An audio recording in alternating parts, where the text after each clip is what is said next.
నమస్తే, నేను Roja. Welcome to special live show.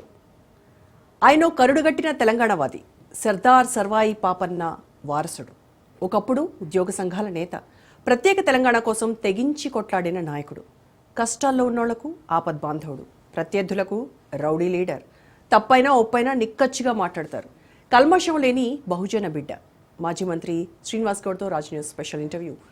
నమస్కారం అండి శ్రీనివాస్ గౌడ్ గారు, ఎలా ఉన్నారు? నమస్తే రాజు గారు, బాగున్నామా? సో మొన్న జరిగిన బీఆర్ఎస్ విస్తృత స్థాయి సమావేశం తర్వాత పార్టీ క్యాడర్లో బాగా జోష్ కనబడతా ఉంది.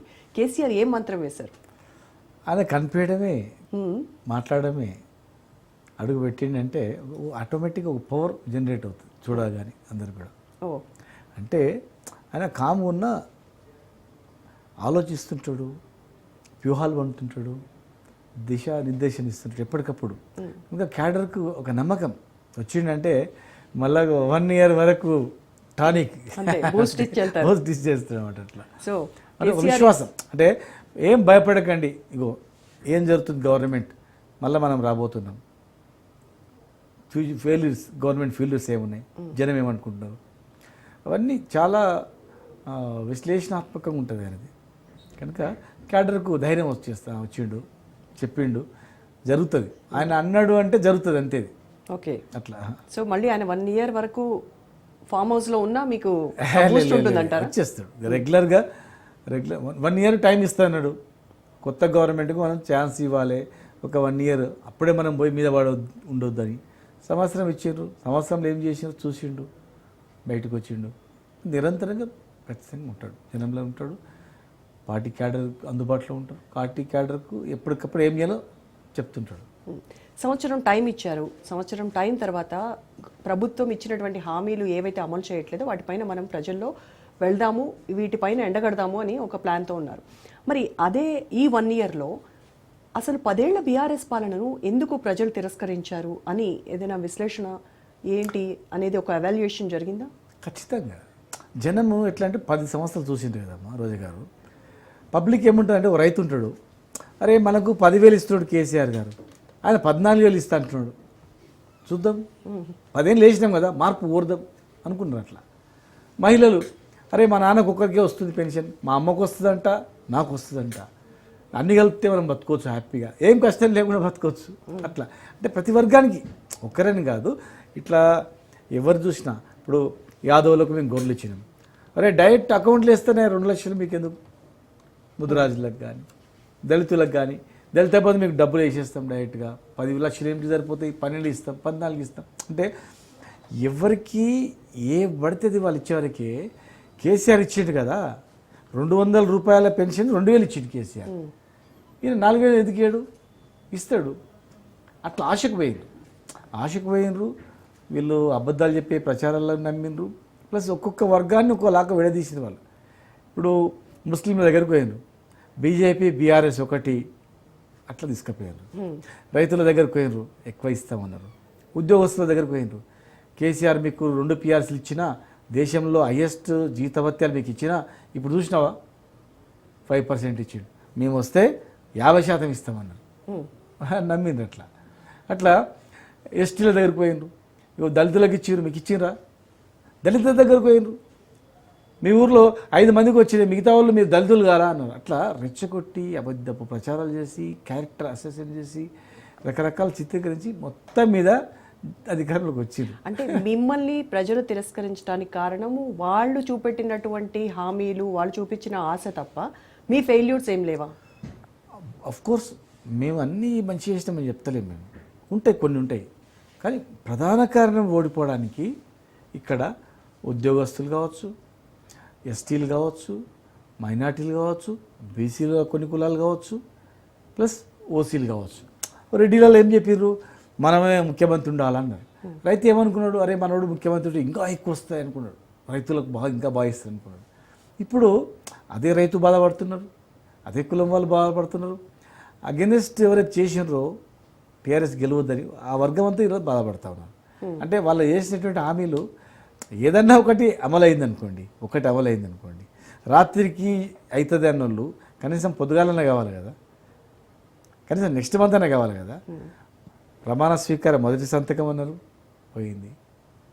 రెండవ సంతకం అన్నారు పోయింది, రుణమాఫీ అన్నారు పోయింది, మిగతా వాళ్ళకు రాత్రికి వేస్తామన్నారు పొద్దుగాల కూడా లేదు. అంటే 14 నెలలుగా ఎలక్షన్ బిఫోర్ 10 days నుంచి ఇచ్చిన హామీలు మొన్నటి వరకు అదే మాట్లాడే వరకు పబ్లిక్ అర్థమైపోయింది. వీళ్ళు చేయరు, ఉన్నాయి పోతుంది. తెలంగాణ గ్రాఫ్ పడిపోయింది, ఇట్లా కింద పడిపోయింది. 1 yearకి 1 yearకి మొత్తం పడిపోయింది. రైతులు ఆత్మహత్యలు చేసుకుంటున్నారు, గురుకులాల్లో విద్యార్థులు చనిపోతున్నారు, బిల్డర్స్ ఆత్మహత్యలు చేసుకుంటున్నారు. అంటే ఒక్క వర్గము హ్యాపీగా ఉంది అన్నట్టు లేదు. మీరేమో 1 yearకే కాంగ్రెస్ గ్రాఫ్ డ్రాస్టిక్గా పడిపోయిందని చెప్తున్నారు. 100%. కానీ మరి ఈ రోజు నారాయణపేట జిల్లాలో సీఎం మాట్లాడుతూ 12 ఏళ్ల మోడీ పాలన, 10 ఏళ్ల బీఆర్ఎస్ పాలన, 12 నెలల నా పాలన అంటే కాంగ్రెస్ పాలన, వీటిపైన చర్చకు సిద్ధమా, రండి మాట్లాడదామని అంటున్నారు. వారు మాట్లాడాల్సిన అవసరం లేదు, మంత్రులను పోయి ఊర్లో పెట్టమని చెప్పండి. వారి మాట ప్రకారం ఉన్న మంత్రులు ఒక్కొక్క జిల్లాలో పోయి గ్రామాల్లోకి పోయి సమీక్ష పెట్టమని చెప్పండి, ప్రజలు పిలవమని చెప్పండి. లేదు, ఎమ్మెల్యేలు ఇదే అంశం మీద ఒక వారం రోజులు ప్రతి ఎమ్మెల్యే గ్రామాలకు పోయి ఇగో 14 నెలల్లో మేము ఏం చేసినాం, 10 ఏళ్లలో కేఆర్ఎస్ ఏం చేసింది, అంతకుముందు 70 సంవత్సరాలు ఏం జరిగింది, దాని మీదనే చర్చ పెట్టమనండి. వారోత్సవాలు పెట్టమనండి, వారం రోజులు వారోత్సవాలు, అభివృద్ధి పైన విజయ వారోత్సవాలను పెట్టమని చెప్పండి. గ్రామాల్లో ఏం జరుగుతుందో చూడమని చెప్పండి. విజయోత్సవాలు చేసుకున్నారు కదా కాంగ్రెస్, ఇక్కడ చేసుకున్నాండి గ్రామాల్లో ఏదో అట్లా పని చేసుకున్నారు. గ్రామాల్లో చేయమని చెప్పండి. 1 week వారం రోజులు ప్రతి ఎమ్మెల్యే రోజు 10 గ్రామాలలో పర్యటించి మేము మీ గ్రామానికి రైతులకు బాగా చేసినాం, వృద్ధులకు బాగా చేసినాం, ఉద్యోగస్తులకు చాలా బ్రహ్మాండంగా చేసినాం, అన్ని వర్గాలకు చేసినాం, దళితులకు చేసినాం, ఎస్టీలకు చేసినాం, మైనార్టీలకు చేసినాం చెప్పని చెప్పండి. ఏం చేసినారో చెప్పని చెప్పండి. ఇవాళ వాళ్ళ ఉద్యోగం ఇంకా వేరే పని వద్దు. వారం రోజుల పాటు గ్రామాల ప్రతి గ్రామం, నియోజకవర్గంలో ప్రతి గ్రామాన్ని తిరగమని చెప్పండి. మున్సిపాలిటీలో ప్రతి వార్డు తిరిగి మాట్లాడమని చెప్పండి. వాళ్ళలో ప్రజలలో బ్రహ్మాండం చేసినట్టు మాకు అంతకన్నా సంతోషం కాలే. మేము కూడా జై అని చెప్తాం, మేము కూడా జై కాంగ్రెస్ అని చెప్తాం. రేపు వచ్చే local body election local body ఎలక్షన్లో కాంగ్రెస్కి వేయండి అని చెప్తాం. మొత్తం మేమే చెప్తాం. రుణమాఫీ మంచిగా అయిపోయింది అని రైతులు చెప్తే, సాటిస్ఫాక్షన్ ఉన్నామని రైతులు చెప్తే, మహిళలు మేము చాలా హ్యాపీగా ఉన్నామని మహిళలు చెప్తే, పేద వర్గాల వాళ్ళు హ్యాపీగా ఉన్నామని చెప్తే, అన్ని కులవృత్తులు బాగా అయినామని చెప్తే మాకు అంతకన్నా ఏం కావాలి? ఇప్పుడు మీరు సోకాల్డ్ ఏ వర్గాలు అయితే చెప్పారో వాళ్ళందరూ బీఆర్ఎస్ పాలనలో వాళ్ళందరూ కూడా సాటిస్ఫైడ్గా ఉన్నారా? రైతులు కావచ్చు, మహిళలు కావచ్చు, యువత కావచ్చు, నిరుద్యోగులు కావచ్చు, వీళ్ళందరూ ఇప్పుడు అతి ఆశకు పోయిండ్రు. 10,000 ఎకరాకి ఇచ్చినాము, అంతకుముందు ₹1 ఎవడు ఇవ్వకుండే, కరెంటు ఫ్రీగా ఉండకుండే, కరెంటు బిల్లు కట్టకపోతే మోటార్లు విక్కొని పోతుంది, లోన్ కట్టకపోతే ఒక ఎద్దును ఉంచుకపోతుంది, ఒక తలుపును తీసుకుపోతుంది. ఇలా మేము కరెంటు ఫ్రీగా ఇచ్చి, రైతు బంధు ఇచ్చి, విత్తనాలు ఇచ్చి, యూరియా పిండి దొరకక రైతులు చెప్పులను లైన్లో పెడుతుంది. అవన్నీ బంద్ చేసి రైతులు కరోనా సమయంలో కూడా కొనుగోలు కేంద్రాలు చేసి రైతు అకౌంట్లో వేసిన డబ్బులు వాళ్ళు ఎక్కువ ఊహించుకున్నారు. ఇంకా ఎక్కువ వస్తాయి. అట్లా ప్రతి వర్గం కూడా, ప్రతి వాళ్ళు కూడా ఏమనుకున్నారంటే టీఆర్ఎస్ కన్నా ఇంకా బ్రహ్మాండంగా చేస్తారు అనుకున్నారు. ఇవాళ ఏమైంది చెప్పండి. రైతు రుణమాఫీ అయిందని చెప్తారు కదా. ఏ ఒక్క గ్రామంలోనైనా ఈ రాష్ట్రంలో 100% మాకు రుణమాఫీ అయింది అని చెప్పిన గ్రామం ఒక్క గ్రామం చూపించమని చెప్పండి. ఒక గ్రామం.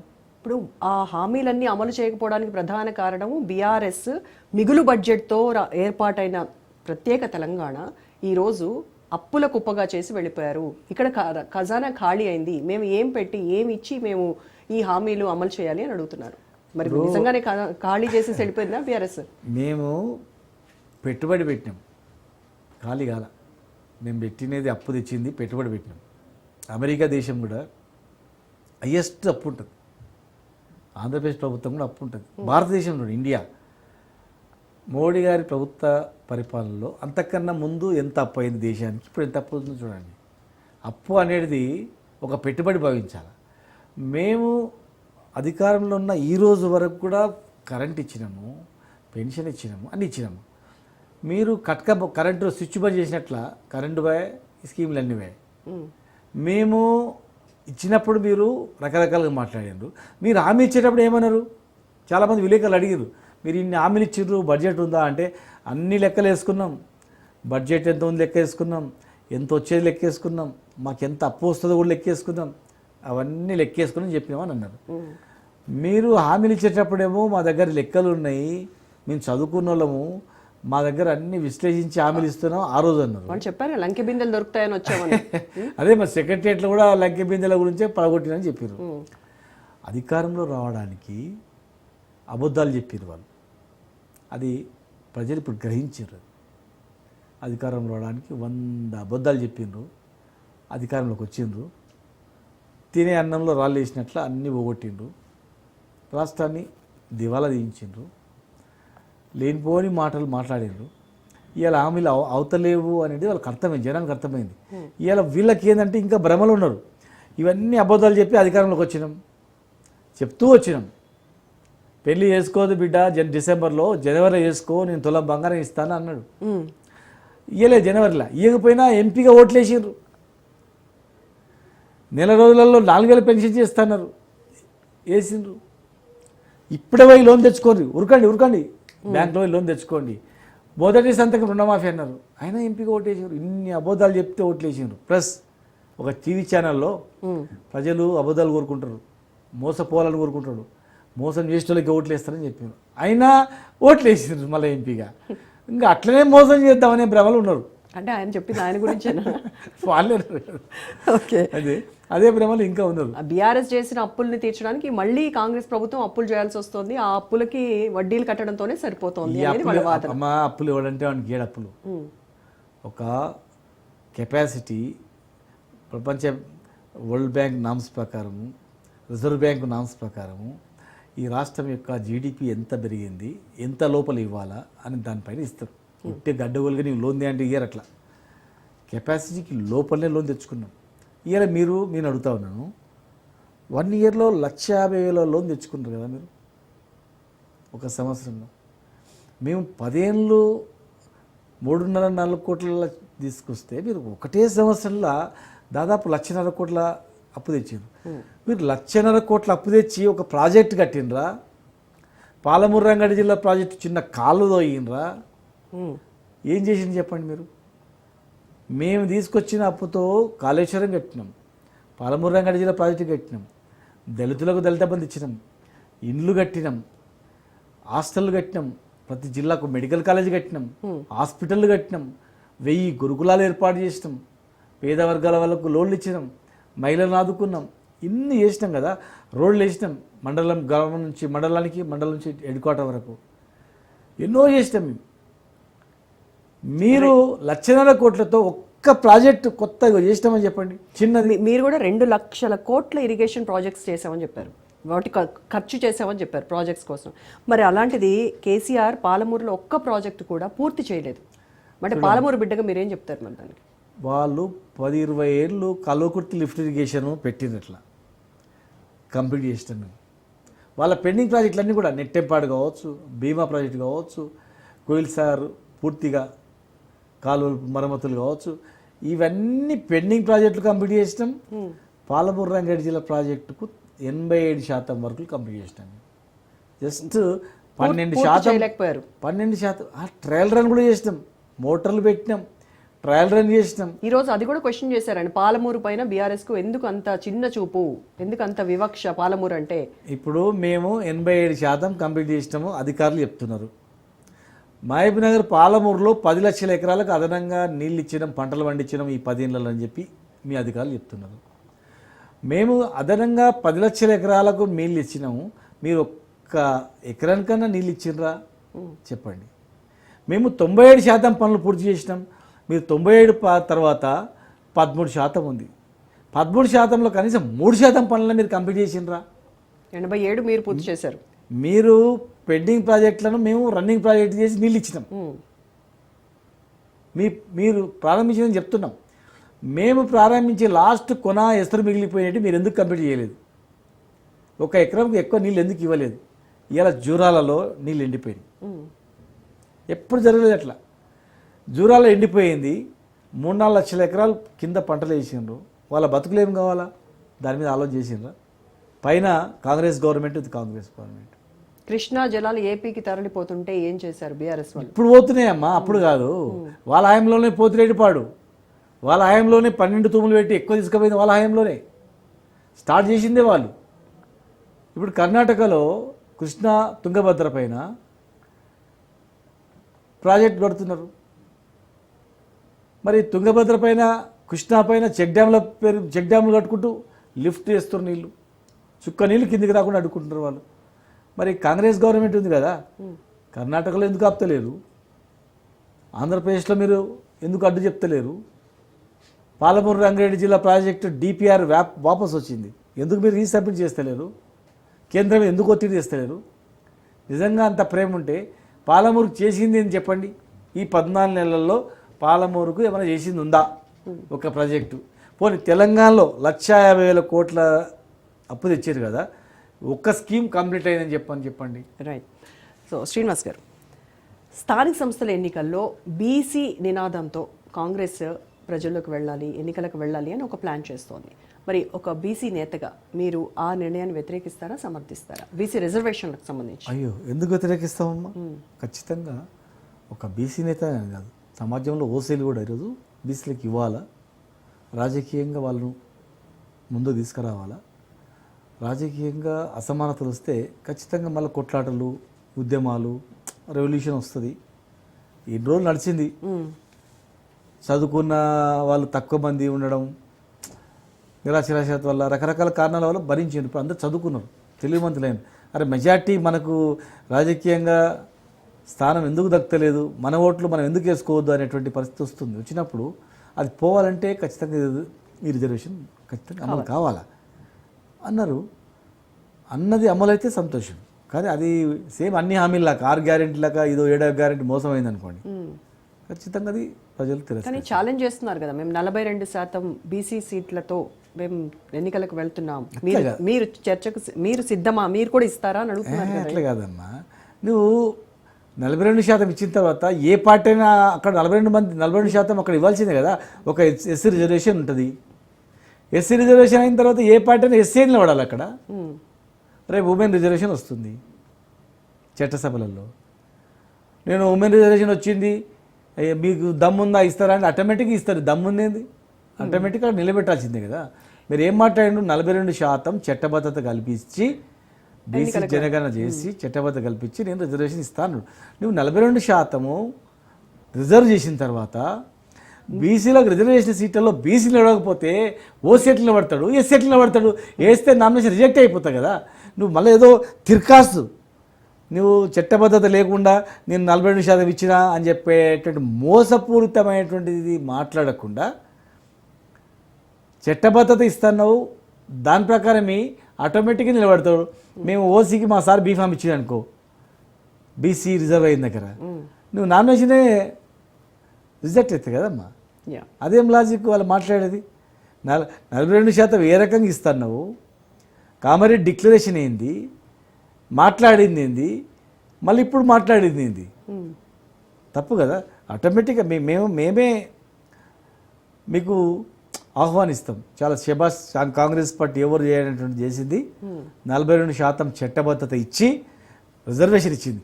ఎస్సీ ఎస్టీల మాదిరిగా బీసీలకు కూడా రిజర్వేషన్ ఇచ్చింది.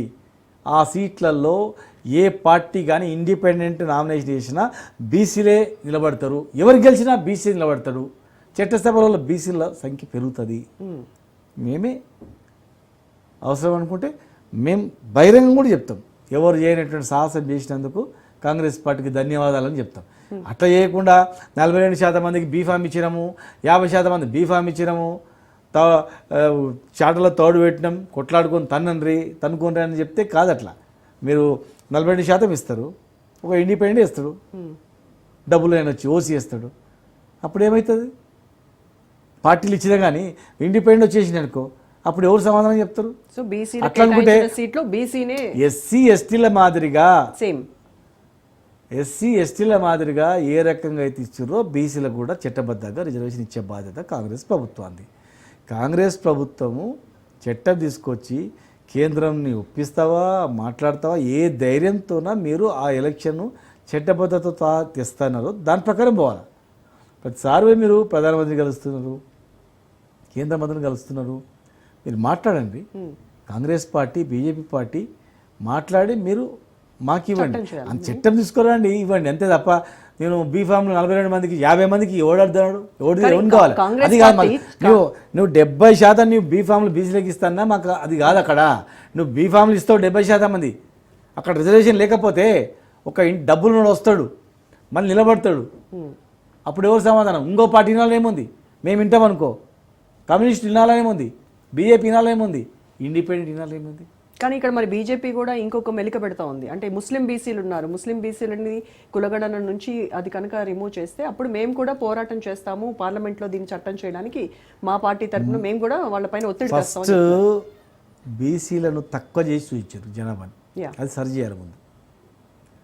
వాళ్ళ దగ్గర 2014 ఎస్కే సర్వే రిపోర్ట్ ఉంది, 2011 సెన్సెస్ రిపోర్ట్ ఉంది. ఈరోజు ఓటర్ సంఖ్య ఉంది, ఓటర్స్ 3,40,00,000 మంది. మీరు జనాభానే 3,50,00,000 అని చెప్తున్నారు, 56 లక్షలు అని చెప్తున్నారు. అంటే దాదాపు 50-60 లక్షల మందిని మీరు పూర్తిగా తొలగించి పడేసారు. సరిచేయండి. బీసీలను తక్కువ పర్సెంటేజ్ చూడడం వల్ల వాళ్ళకి సెల్ఫ్ రెస్పెక్ట్, చాలా చిన్న చిన్న కులాలు ఉన్నాయి.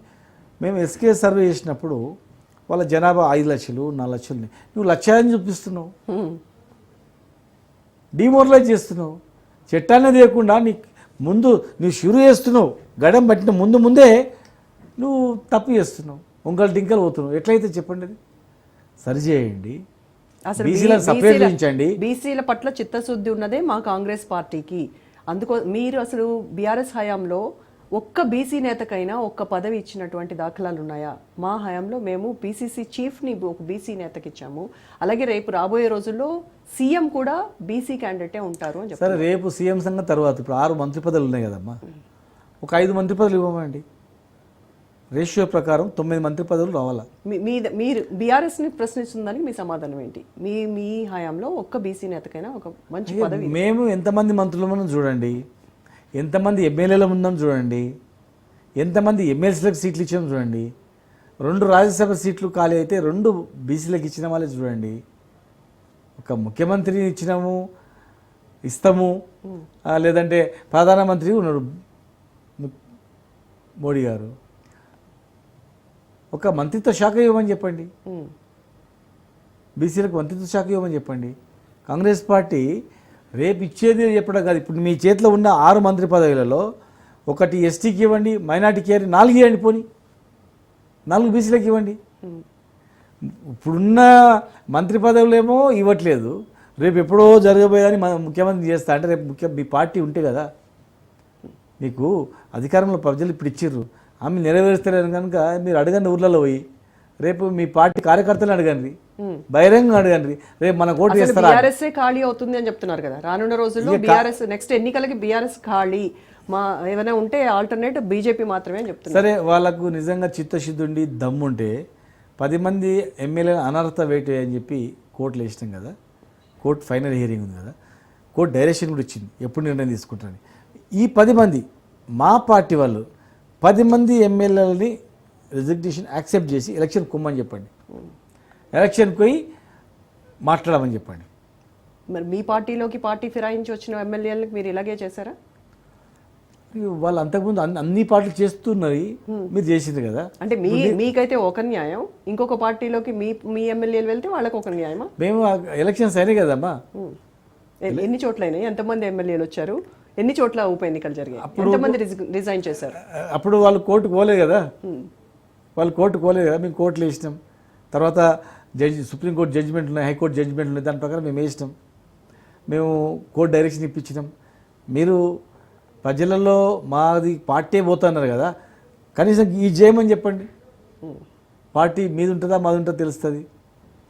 బీఆర్ఎస్ లెక్క దళిత సీఎం అని చెప్పేసి మాట మార్చే టైప్ కాదు, బీసీ సీఎం అంటే మాట మీద నిలబడి బీసీ క్యాండిడేట్కే సీఎం పదవిని కట్టబెడతామని చెప్తున్నారు.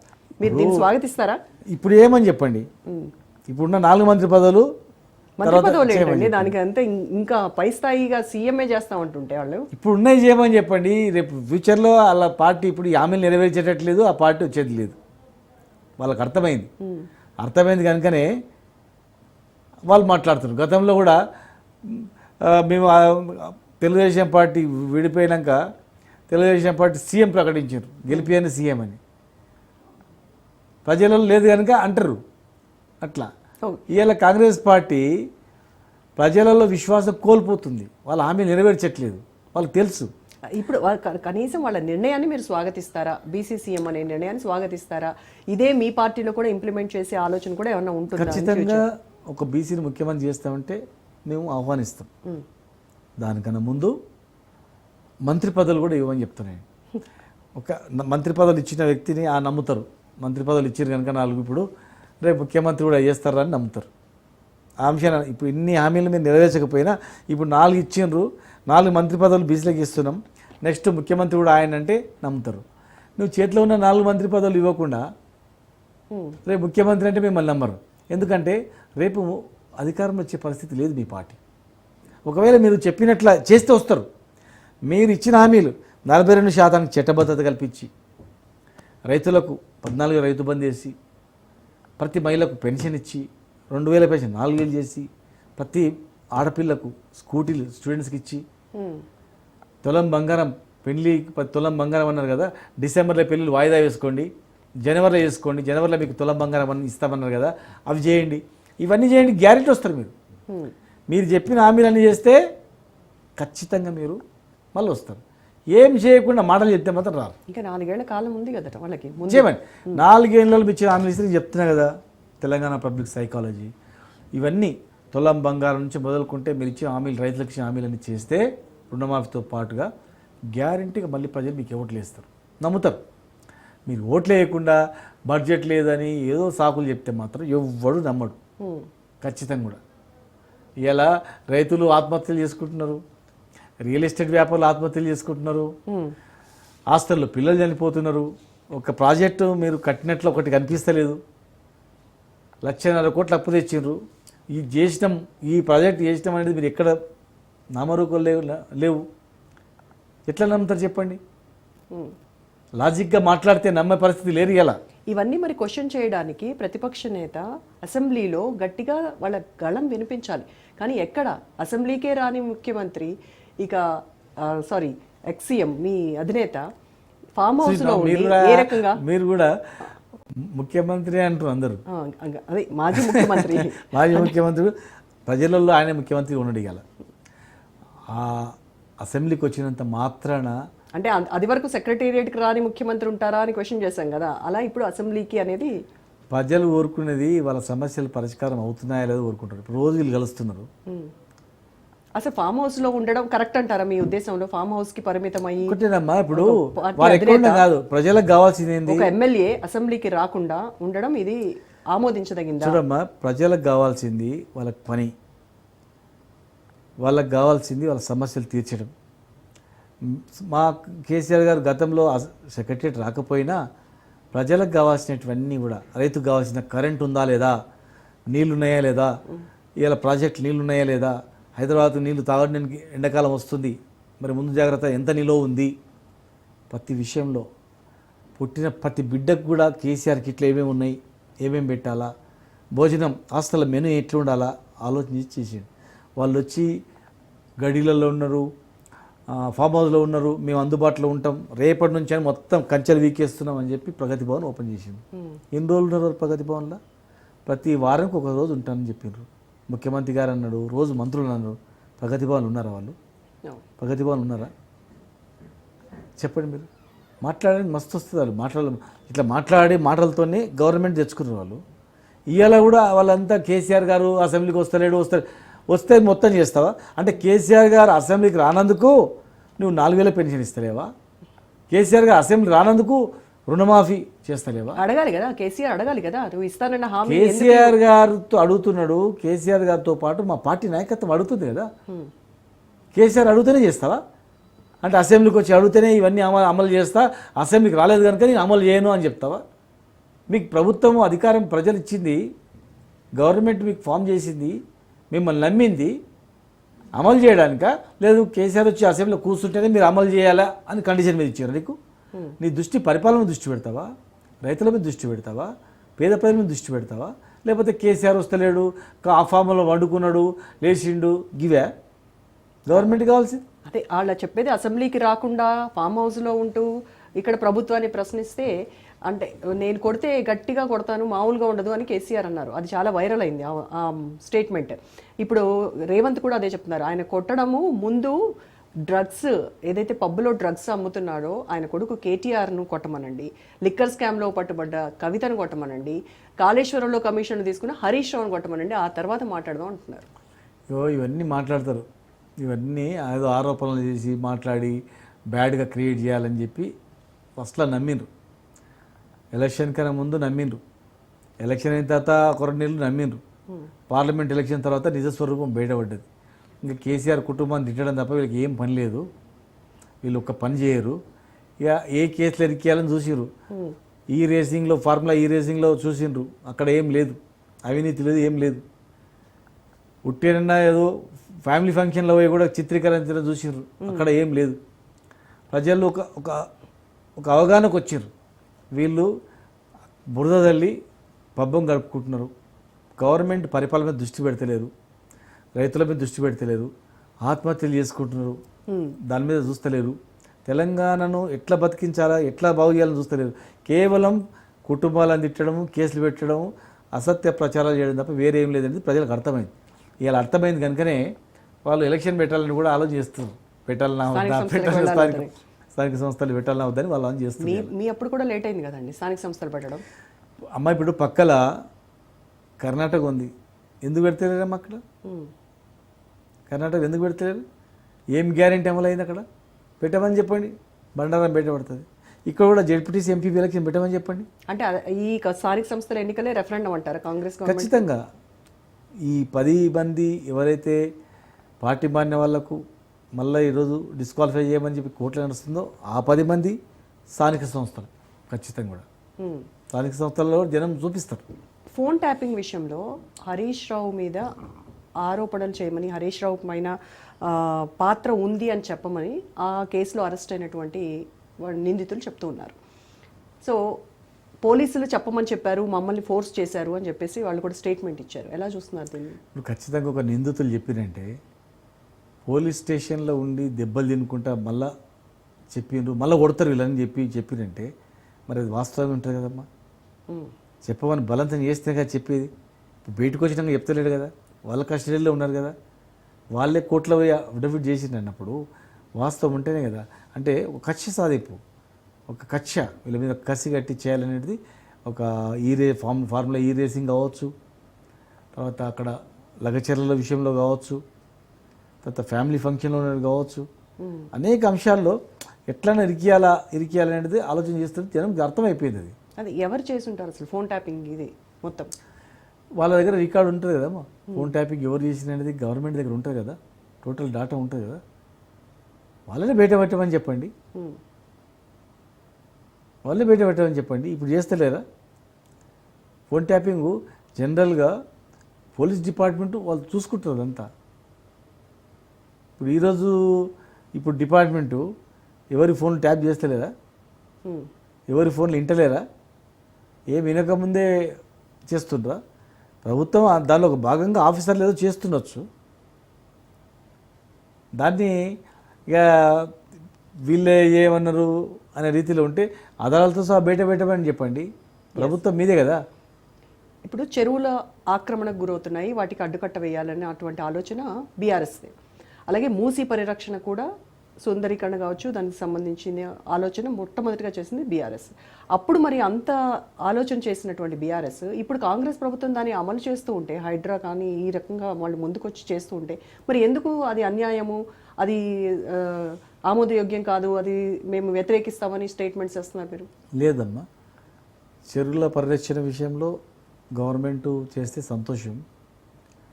నాలాల విషయంలో కూడా వాళ్ళకు ప్రత్యామ్నాయం చూపించాలా. ఇప్పుడు 30-40 ఏళ్ళ నుంచి వాళ్ళు అక్కడనే పుట్టి, అక్కడనే పెరిగి, అక్కడనే సంసారం చేస్తున్నారు. నువ్వు ఎఫ్టీఎల్ లెవెల్ని వరకు నువ్వు తీసుకోండి, బఫర్ లెవెల్ ఎవరైతే కట్టిన వాళ్ళు ఉంటారో వాళ్ళకి గవర్నమెంట్ బాధ్యత కదా. 30-40 ఏళ్ళు 40 ఏళ్ళు ఉన్న తర్వాత గవర్నమెంటే పర్మిషన్ ఇచ్చింది, గవర్నమెంటే రిజిస్ట్రేషన్ చేసింది, గవర్నమెంట్కి ట్యాక్స్లు కడుతున్నారు. వాళ్ళ పేదవాళ్ళను షిఫ్ట్ చేసేటప్పుడు వాళ్ళని ఆమోదయోగ్యంతో వాళ్ళకు డబ్బులు ఇవ్వాలి, వాళ్ళకు భరోసా కలిగించాలి, చర్చించాలి. నువ్వు పవర్ ఉంది కదా అని జేసీ తీసుకొని కొట్టుకుంటూ పోతే కాదు కదా. వాళ్ళకి ప్రత్యామ్నాయం చూపించాలి. బాధ్యత ప్రభుత్వం బాధ్యత, పేదవాడిని కాపాడే బాధ్యత ప్రభుత్వం ఉంది. ఒప్పించకుండా కూలగొట్టుకుపోవడం అనేది జనంలో వ్యతిరేకత వచ్చింది. ఒక ప్లానింగ్ ప్రకారం చేస్తే బాగుండే. వాళ్ళు పరిమితికి మించి ఇంకా ఎక్కువ ఎక్స్టెండ్ చేయడం కూడా వాళ్ళకు నష్టం జరిగింది. అంటే వాళ్ళు జనం కావాల్సిన అవసరాలను వాళ్ళని మాట్లాడే పద్ధతిలో విఫలమైనారు. నచ్చజెప్పింటే మేము మా ప్రభుత్వ హయాంలో కూడా మేము చేసినాం, ప్రజలు ఒప్పించినాం, కాంపెన్సేషన్ ఎక్కువ ఇచ్చినాం. సో కొంచెం ఓవర్ బోర్డ్ వెళ్ళారు అంటారు. కాంపెన్సేషన్ ఎక్కువ ఇచ్చినాం, వాళ్ళు సంతోషంగా పోయేటట్లు చేసినాం. ఇట్లా షాపించుకుంటా బలవంతంగా పోయిన సందర్భాలు లేవు అక్కడ. ఎస్, మీరు పదే ఈ మధ్యలో మాటికి కాంగ్రెస్ ప్రభుత్వం కూలిపోబోతుంది అని చెప్పేసి అంటున్నారు. అంటే మీరే కూల్చేస్తారా, లేదంటే బీజేపీ సహకారంతో కూల్చేస్తారా? మీ లేదమ్మా, ఎప్పుడు మేము అట్లా అనలేదు. కూలిపోవాలని కూడా మేము అనుకుంటలేము. వ్యక్తిగతంగా అయితే ప్రభుత్వం ఉండాలి. ప్రజలు తీర్పిచ్చిండ్రు, 5 సంవత్సరాలు ప్రజాస్వామ్యంలో ఉండాలి. కూలగొట్టాలని మాకు లేదు. అంటే ప్రజలకి ఇచ్చినటువంటి హామీలు అమలు చేయలేదు కాబట్టి వాళ్ళే బుద్ధి చెప్తారు. అలాగే ఎలక్షన్లో ఏ ఎలక్షన్ వచ్చినా బుద్ధి చెప్తారు తప్ప ప్రభుత్వం కూలగొట్టాలని మా అభిమతం కాదు. కాంగ్రెస్ నుంచి కొంతమంది ఎమ్మెల్యేలు బీఆర్ఎస్ లోకి వస్తున్నారు అని చెప్పి కూడా లీకులు ఇస్తున్నారు కదా. అట్లాంటిది చేయాల్సింది ఉంటే మొదటి రోజే వారం రోజులు అయ్యేటివి. అప్పుడే ఎలక్షన్ అయిన ఎంబడే ఆ పరిస్థితి ఉండే. కేసీఆర్ గారికి వద్దనుకున్నాడు, చాలామంది ఆఫర్ చేసిండ్రు. 20 మంది ఎమ్మెల్యేలు తిరుగుబాటు చేస్తున్నారని మీ పార్టీ నేత తిరుగుబాటు చేస్తుండొచ్చు. మీరు బయట చూస్తారు కదా, ఎమ్మెల్యేలు సపరేట్గా మీటింగ్ పెట్టుకుంటున్నారు, వ్యతిరేకించుకుంటున్నారు. మా ఎమ్మెల్యే కష్టపడి ఎమ్మెల్యేలు అయితే కనుక జరిగేది అదే కాదమ్మా. ఇప్పుడు ఎమ్మెల్యే అయ్యిండు, 5 ఏళ్లలో ప్రజలు నమ్ముకున్న వాళ్ళు అడుగుతారు, మాదేం నడుస్తలేదు, మేము ఉండేం లాభం అని వాళ్ళ ఎమ్మెల్యేలు అంటున్నారు. మేము కూలగొట్టాలంటే ప్రజెంట్ స్టార్టింగ్ ఎలక్షన్ అయిన వెంబడే 10-20 మంది రెడీ ఉండ్రి, తీసుకోగలుగుతుండే సార్. కానీ ప్రజలు మనల్ని తిరస్కరించినప్పుడు, ప్రజలు మనల్ని వద్దనుకున్నప్పుడు బలవంతంగా ఉండొద్దు. వాళ్ళు పరిపాలన చేయని, మనకన్నా మంచి చేస్తే ఓకే, చేయకపోతే ప్రజలే మనకు ఓట్లు వేయాలి తప్ప ఇట్లా ఈ పద్ధతి వద్దని కేసీఆర్ గారే వద్దన్నారు. ఇవాళ మేము పడిపోవాలంటే 5 సంవత్సరాలు ఉండని గవర్నమెంట్ ఉండాలి. ప్రజలు ఓట్లు వేసింది 5 సంవత్సరాలకు ఒకసారి ఎలక్షన్ గురించి, వాళ్ళు ఉండాలా, ఇవి అమలు చేయాలా. ఇవి ఉండి అమలు చేయకపోతే ఖచ్చితంగా ప్రజలు నిలదీయాల్సిన అవసరం ఉంది. ఏ ఎలక్షన్ వచ్చినా బుద్ధి చెప్పాల్సిన అవసరం ఉంది ఎవరికైనా కానీ.